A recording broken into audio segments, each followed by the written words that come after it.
கர்த்தருடைய பரிசுத்த நாமத்துக்கு ஸ்தோத்திரம். இன்றைய தினத்துக்கான தேவனுடைய வார்த்தையானது எபிரெயர் 11ஆம் அதிகாரத்திலே 31வது வசனத்தை நாம் பார்க்கும் பொழுது, விசுவாசத்தினாலே ராகாப் என்னும் வேசி வேவுக்காரரை சமாதானத்தோடு ஏற்றுக்கொண்டு கீழ்ப்படியாதவர்களோட கூட சேதமாகாது இருந்தால் என்று சொல்லி பார்க்கிறோம்.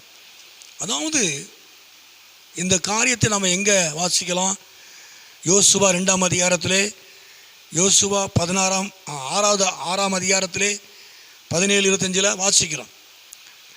அப்போது ராகாப்பினுடைய காரியத்தை குறித்து நம்ம வேதத்தில் வாசிக்கிறோம்.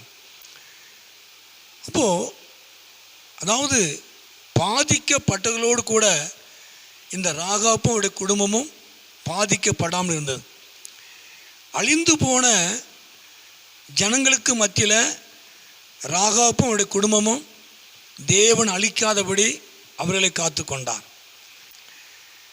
சேதமாக்கப்பட்ட ஜனங்களோடு கூட இவ்வளவு ராகாப்பும் குடும்பமும் சேதமாகாது இருந்தார்கள் என்று சொல்லி பார்க்கிறோம்.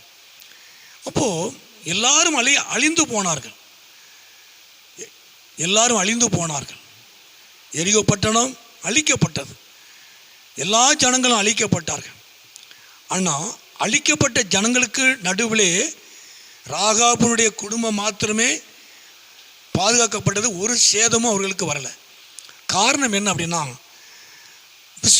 தேவனை விசுவாசித்தா, மனப்பூர்வமாய் ஏற்றுக்கொண்டான், சமாதானத்தோடு ஏற்றுக்கொண்டான், மனப்பூர்வமாய் தேவனை ஏற்றுக்கொண்டான், மனப்பூர்வமாய் தேவ மனுஷர்களை ஏற்றுக்கொண்டான், மனப்பூர்வமாய் தேவனுடைய வார்த்தைகளை ஏற்றுக்கொண்டான், விசுவாசித்தான், தேவனை ஏற்றுக்கொண்டான், கீழ்ப்படிந்தான். இந்த 3 காரியம் அவளுக்குள்ளே இருந்தது.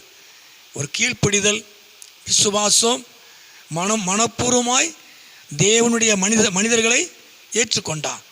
இதனால் தேவன் அவளையும் அவருடைய குடும்பத்தையும் பாதுகாத்தார்.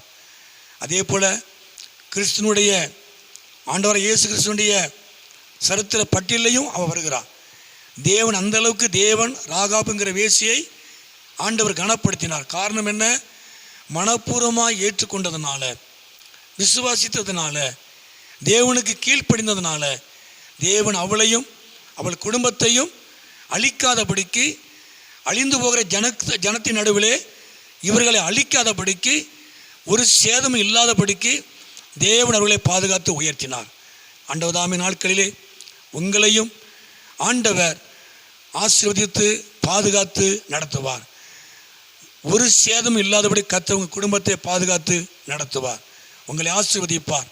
இந்த 3 காரியம், விசுவாசம், மனப்பூர்வமாக ஏற்றுக்கொள்வது, ஆண்டவருக்கு கீழ்ப்படிதல், இந்த 3 காரியம் உங்கள் வாழ்க்கையிலே எந்த ஒரு சூழ்நிலையிலையும் நீங்கள் சேதமடையாதபடிக்கு, எந்த தீங்கு உங்களை தொடாதபடிக்கு அவர் உங்களை பாதுகாத்து நடத்தி உங்களை உயர்த்துவார், உங்களை ஆசீர்வதிப்பார். ஜெபம். எங்களை அதிகமாக நேசிக்கிற நல்ல பிதாவே, அருமையான இந்த நேரத்துக்கு ஸ்தோத்திரம்.